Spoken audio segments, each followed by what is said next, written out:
Happy Father's Day, and because it's Father's Day, we're going to go back to our dad's era. Join me and Claire as we go back to the Cretaceous and the Jurassic to celebrate sauropods. So what does the word sauropod mean? Well, Izzy, because it's Father's Day, sauropods are one of my favorite dinosaurs.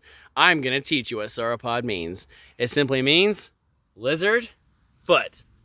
Lizard, foot. Foot, foot. Lizard, foot. Lizard, foot. Lizard, foot. The word sauropod just means lizard, Foot. but for all of you who don't really recognize what that means, most people will know sauropods as Long necks. long necks. Thank you, Steven Spielberg and Land Before Time. Long necks, which actually, based off how most people name prehistoric wildlife as a descriptor of their anatomy, it's actually, I could imagine them using some type of Latin to describe long necks versus their feet, but there's more to a sauropod than just a super long neck, right? Mm-hmm. So now that we're celebrating sauropods, when you guys go to your next dinosaur museum, there's a few things I want you to look for. There's other groups like prosauropods that don't really have these super long necks that are still akin to this group, right? Yes. But there's one very important feature, and it comes back to their name. Lizard, foot. Notice how lizards have a large toe. Guess what all sauropods have? A giant toe. A giant toe. And guess what we got right there? A giant toe. What do we have right there? A giant toe. And what do we have right here? A giant toe. Now, it's no doubt that dinosaurs have dominated our imaginations as children for quite some time. And as you can see, toy companies have definitely exploited that, right? But when it comes to dinosaurs, as you can see, there's quite a few. Mm-hmm. Science, depending on when you are learning about this, because paleontology is always changing, all dinosaurs can be broken into two groups. Lizard hips and bird hips. That's right, Izzy. The lizard hip dinosaurs and the bird hip dinosaurs. Now, sometimes that's going to change because paleontology is an ever-changing science. So, for example, not too long ago, they tried to go against that and they tried to put Ornithoscaladia. Say that 10 times fast. Ornithoscaladia. Ornithoscaladia. And so essentially they were going to break that apart, but I think we're back to the Ornithischians and the Saurischians. Ornithischian means your bird hip dinosaurs, and your Saurischians mean your lizard hip dinosaurs. So I'll let you guys guess out of these groups. Oh, you jinxed me. You guys can guess which one's which, but out of all those groups, all dinosaurs are going to fall under your Ornithischians or your Saurischians. Okay? So with that said, there's 5 groups of dinosaurs alive today who can fall into one of those two. No, sorry. Did I just say alive today? There's only one group alive today. Who would that be? It's akin to your raptor kind of-ish.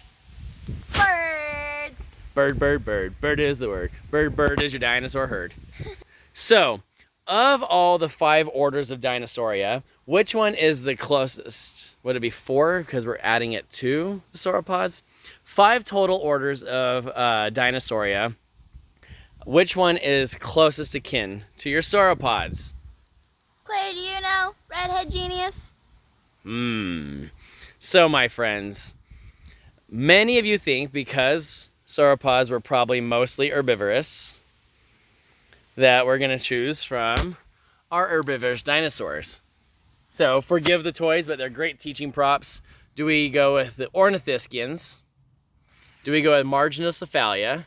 Yeah, don't have to memorize that. It means margin of the head, and which includes your Pachycephalosaurs and your Ceratopsians.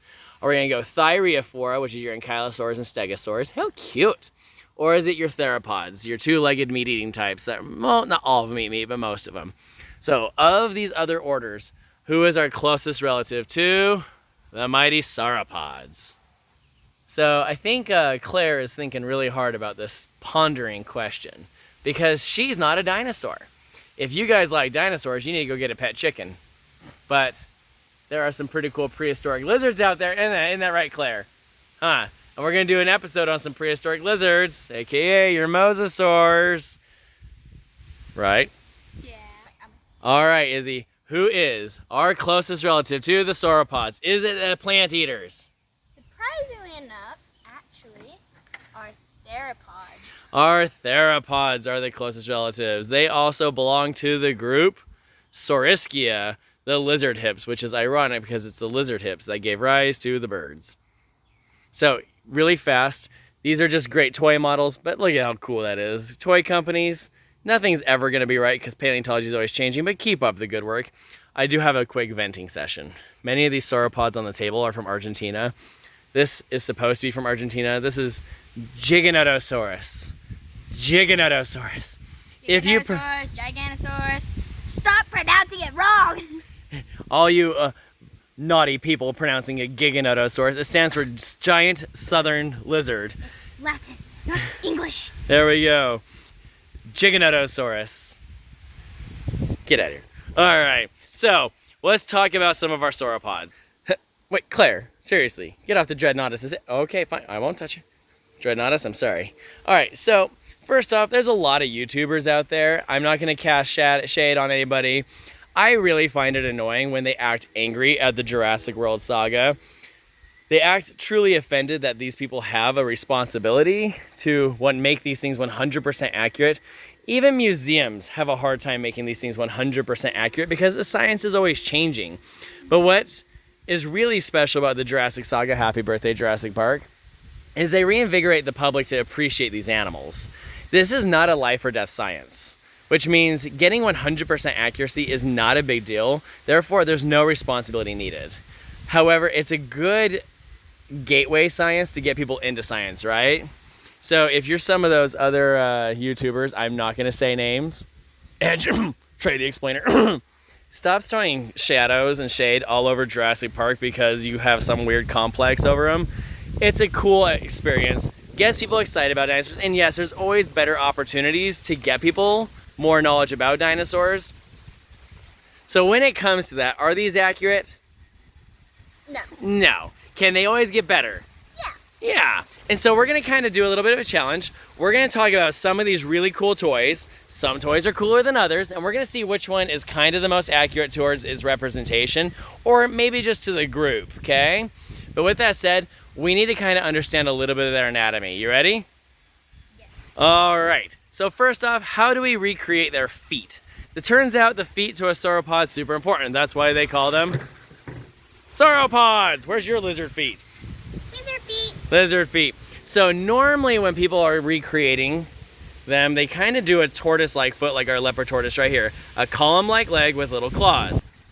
Column-like feet with little claws. A column-like feet with little claws. Is that appropriate? Yes. Nah. No. No. These are not tortoises. They are not lizards. So one of these toys actually did a pretty good job, and I'm going to show you who. The Amargasaurus. The Amargasaurus, which was my childhood favorite sauropod. So here's what they did. Based off the footprints in the ground and their anatomy, we found out that their big thumb claw pokes out, and the others are actually inside the pad of the animal's foot. And notice how the feet claws point sideways. As they stepped, those would kind of slosh to the side and then re-lift like this. Slosh and lift. And the Amargasaurus toy does a pretty good job of showing no front claws except for the thumb and the side step claws. Izzy, did any of the other companies get that even close? Close, but not close enough. Close, but not close enough. Is that a reason to hate them? No. No, they're still cool? Yes. Yeah. And look at it, they're huge. I think some other toy companies. Now, I think the one who did the worst, Izzy, which toy here did the worst on the sauropod feet? Probably the Patasaurus. The Apatosaurus. So, what? A little caterpillar. What? Where? Hello, buddy. Did you, Izzy? We're here to talk about sauropods, not larvae or caterpillars. Really? Clearly, he looks happy. Don't feed him to your dragon. Ta-da! Caterpillar rescue. Oh gosh, really? Next is the head of the sauropods. And one sauropod in particular, who's this guy? The Brachiosaurus. So the Brachiosaurus, and there's a close cousin to Brachiosaurus that this head actually resembles a little bit more of. First off, the science has been back and forth. When you guys go to a dinosaur museum, where are you going to see the nostrils in the skull? On the top of the head. On the top of the head. But most recent research says that it actually still presented itself down low. So you'll see that some of the toys still present the nostrils on top of the head. Some put them down forward. Forward. The Apatosaurus's head actually puts it forward. And the Dreadnoughtus, I'm not really sure. Here, Oh, on the no. sides. Okay, top side maybe. It should have actually come forward according to our most recent understanding, but that head mostly looks like a Sauroposeidon's head, which is a cousin, and it still gets people excited. And look at that detail. Amazing detail. YouTubers, get over yourselves, right? Yes! Just a quick shout out. We run a lot of education programs, and if you guys are ever interested in dragons, they make great pets, but we also work with rescues, and people sometimes buy them without being ready. If you guys are ready, there is a dragon breeder in Idaho here in the US. I strongly recommend. And you guys need to Google Upscale's Classic Dragons. What an expert, what an amazing person. Our bearded dragon's been trying to mate, so she has a couple scabs on her. Grab her. A couple scabs on her neck from the male, so we separated her from the male. But hopefully she's going to lay some eggs here soon. But go to Upscale's Classic Dragons. Give them some love because they really take good care of their dragons. Scales at the end, scales Z. Upscale's Classic Dragons. So, do we usually find a complete specimen? No. Over time, mud, water, snow, they move the bones, scatter them, break them. It's very rare to find it, sometimes even a complete bone. And the skulls, even harder to find. And when we do, they're usually broken. Now let's learn about some of these species in particular. First up, Brachiosaurus, meaning arm lizard. Go. So where are they from? Well, they're from a lot of different areas, but mostly found in the USA. So what makes this species so easy to identify? The big head bump and the long arms. So now let's talk about size. They can be several stories tall and around about 100 feet in length. Oh yeah, that would be a big one, right? But they can get very big. We have a museum where we live where they actually have a display where you can walk underneath the entire skeleton. So how much did one of these mighty beasts weigh? It's really hard to guess. And here's why guesstimations of dinosaurs' weight is so heavily contested. First off, they don't have the same density of elephants or whales or horses or cows. And that's mostly when paleontology started, our understanding of the world. But now that we know they're more closely related to birds, and because they're related to birds, we now know they have air sacs in their bones. We've probably had air sacs throughout the entire animal's body, which is super important because if you had a really heavy head and neck, carrying that thing would be very difficult. Now, they did have enlarged vertebra with neural crests to kind of support them like a suspension bridge, but we still want to reduce the weight. So the density of the animal is much less than that of like some animals alive today, which means if I had a cow the exact same height, it would weigh significantly more. So how much did it weigh? We really don't know. There are some pretty clever tricks to trying to guess that, including trying to see how deep the footprints go into the soil. But that is just kind of a guesstimation. Nobody really has a great answer. I've heard up to 55 tons. 1 ton's 2,000 pounds, kids. There's science right there. Cute. So how much do they weigh? No idea. They're big. That's the answer. Biggest land animals that ever lived. Just enjoy them. So what time period did they live during the Mesozoic? Well, they lived in the late Jurassic, just like my dad. Hey! All right, so Izzy, I'm now going to segue us to our next dinosaur. Is that okay? Okay. We're going to talk about Dreadnoughtus because Dreadnoughtus is a titanosaur, and there is some evidence that Brachiosaurs may have actually helped provide lineageal ancestry-isms towards your titanosaurs. Well, this is Dreadnoughtus. Fear nothing. Go. Well, that's what the name means, but I'm not sure if they really did. Lived a little over 70 million years ago. In what era? Cretaceous? The Cretaceous, right? Just like many other large sauropods, they lived in Argentina. Yes, Argentina seems to be a hot spot for some of your big ones. We have Patagon Titan, which is arguably same size, equal size, smaller, larger than Argentinosaurus, right? Which are some of your biggest contenders. Dreadnoughtus is up there with some of the biggest contenders. But Argentina, if you like your giant sauropods, that's a good place to Find some.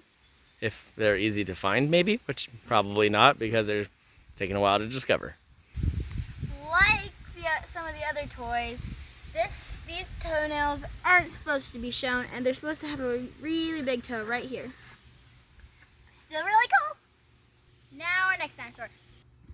All right, now who do we have here? A Patasaurus. Apatosaurus. Now, growing up, when I was a kid, this was the original Brontosaurus, but that was kind of a modge podge of different sauropods. Brontosaurus, no longer. This is A Patasaurus. Because of the confusion between Brontosaurus and Apatosaurus, its name means deceptive lizard. They are cousins to Diplodocus. Wait. Did you just pronounce it Diplodocus? Yeah. Not Diplodocus? Oh my goodness. If you say Diplodocus, you may unsubscribe right now from this channel. It is Diplodocus. These are cousins to Diplodocus, and they lived at the exact same time and place as... Brachiosaurus, late Cretaceous. No, Jurassic. Sorry, specifics. They lived in the Morrison Formation next to some of your other sauropods like Brachiosaurus. By the way, when I did my paleontology internship, I worked on a Brachiosaurus, another cousin to Apatosaurus, which is a cousin to Diplodocus. I worked on the back left straggulus, or your ankle bone, on the Brachiosaurus. So they have a special place in my heart because that's when I started doing actual fossil prep work. You okay? Are you okay? All right, because they lived in the Morrison Formation of Western United States, Utah, special place. Like any other sauropods, there's some specifics. They don't really show it very well in the toy, but that is a funny smile. They have what we call spatulated, kind of like peg-like teeth for stripping branches and stuff, right? They eat things. They're plant eaters, okay? Diplodocus, Brachiosaurus, Apatosaurus, Barosaurus, and Camarasaurus. Were just some of the sauropods who lived in the Morrison Formation of the Western United States during the Jurassic. Pretty epic time frame to be living, if you ask me. Now it's time to talk about our last example of the day. Now we're talking about Amargasaurus, meaning a marga lizard. Are you the Amarga lizard? Are you the mighty Amarga lizard there, Claire? She almost beats it. Some of the key features are these long spines. Perfect. And they tend to have a little bit of a shorter neck. And they tend to be a little bit smaller than most other sauropods. How big would a person be to this thing? Maybe about that big. So small for a sauropod, big for an animal. They're from the Cretaceous of Argentina, like a lot of sauropods. And one of the cool things is no one can really agree on what these neural spikes are for, these neural crests. The idea is if they're browsing from down low to eat something, as they bend their head down, those spikes would bend up to make it harder for a predator to bite onto that neck. But there's also some evidence they may have been covered in keratin to make them even harder, because keratin is a very strong substance. So maybe it was like a horn covered in keratin to protect their vulnerable neck. I don't know. Also, unlike the other toys, they do a really good job recreating those grasping, spatulated teeth. That way they can grab onto the plant life from down below. This toy right here nailed the claws, the foot structure. They got really good teeth in there. Yes, is there things to work on? Yep, but in the end, it's still a pretty awesome toy. Now we've talked about Amargasaurus. Now it's time to celebrate Father's Day the proper way. Dad, what's your favorite sauropod? Oh my gosh. My favorite sauropod, a long time ago, there was something called a book fair. Kids, I don't know if there's a book fairs at your schools from across the country or the world, but essentially it's like a bookstore visits your school. And I was maybe 5 years old-ish, and my mom bought me a little dot-to-dot puzzle book of dinosaurs, and there was an Amargasaurus in it. And that's where I first learned about Amargasaurus, was in a dot-to-dot, and that became my favorite. But lately, My favorite is actually Camarasaurus. I love the bite, I love the head, I love the bulk. It's big, but it's not huge compared to other sauropods. And the Camarasaurus is definitely a beast, a force to be reckoned with, even though it's not the biggest. And they're from the Morrison Formation. Right here in our state of Utah, there's actually a baby found at Dinosaur National Monument. My friends, if you like dinosaurs, go visit Dinosaur National Monument and you will see your fair share of sauropods stuck in that big wall. Guys, what should we do to this channel? Like, share, and subscribe. And she is in a competition with her sister's channel, the first one to 1,000 subscribers. What's gonna happen? Depends on whether or not somebody's gonna hold spiders or worms. All right, so if her sister Ayla gets 1,000 subscribers, Izzy has to hold a Worm. Do you like worms? And if Izzy's channel gets 1,000 subscribers, Ayla has to hold a spider. And Ayla, do you like spiders? And we already have the right spider for you. So guys, like, share, subscribe. If you learned something new, if you don't agree with what we said, put it down in the comments below. Keep it peaceful, keep it awesome. Happy Father's Day.